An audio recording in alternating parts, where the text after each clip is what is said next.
So, Aaron, what inspired you to adapt The Accidental Billionaires into a screenplay? What I got was a book proposal for The Accidental Billionaires, a 14-page book proposal that Ben Mesrick had written. His publisher was shopping it around the studios to make a simultaneous film deal. That's how it got in my hands. And by page 3 of this 14-page book proposal, I said yes. And I assumed that the studio would want me to wait until the book was written. Ben hadn't started writing the book, he just had the proposal. They would want to wait until the book was written before I started adapting it, but they didn't. They wanted me to start work right away. So Ben and I were working simultaneously on parallel paths. We were researching at the same time, we were writing at the same time. I got his first galley of the book when I was about 80% through with 80% into the screenplay. But what I loved about this story really didn't have anything to do with Facebook. I'm not on Facebook. I'd heard of Facebook, of course, but I'd heard of Facebook the way I've heard of a carburetor. I can't pop the hood of my car and point to it and tell you what it does.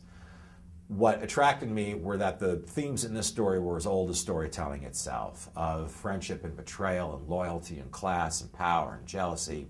And these are the things that Aeschylus would have written about, Shakespeare would have written about, Paddy Chayefsky would have written about. It was just lucky for me that none of those guys were available, so I got to write about it. So it's these ancient themes set against a very modern backdrop. Gotcha. So how did you incorporate all the different viewpoints and stories and research that you did into the final movie? Well, what I did was that there were, here's what happened. 2 lawsuits were brought against Facebook at roughly the same time.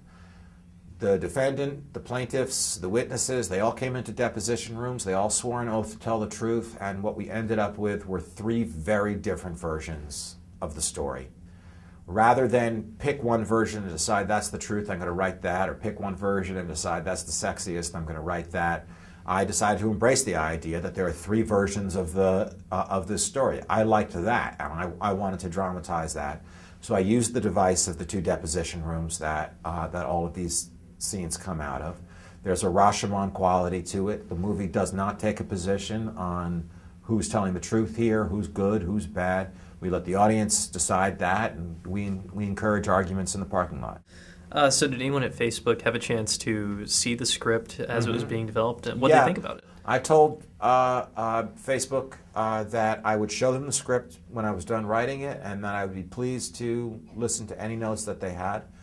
So when I was done with that first draft, it was given to a man named Elliot Schrage. He's Facebook's communications director.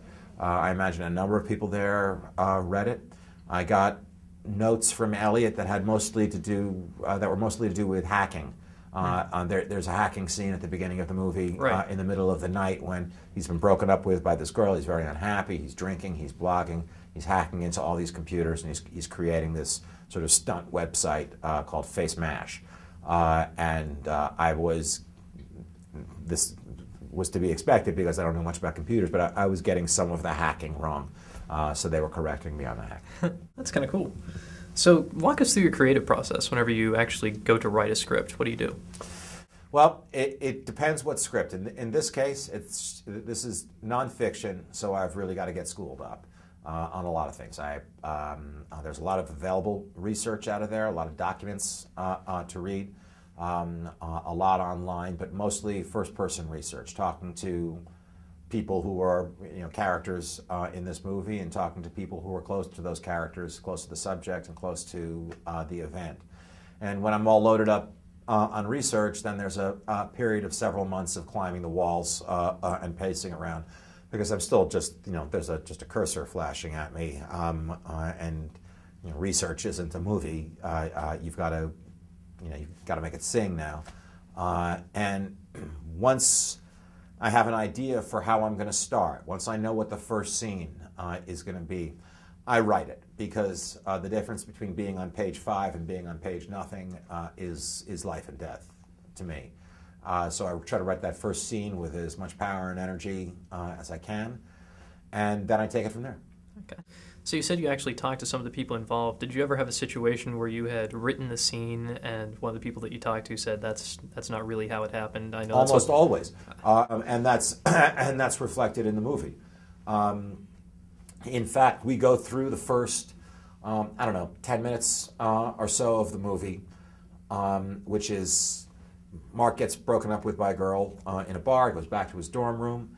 He begins drinking, blogging, hacking, creating Face Mash. Face Mash goes viral, crashes the Harvard computer system. All the while, we're cutting back and forth to this party that Mark wishes he was at, with beautiful women and drinking and just loud music, and it's the party we all want to be at. And then we cut immediately to, we didn't realize we were in a flashback. We cut immediately to present day. We're in a deposition room.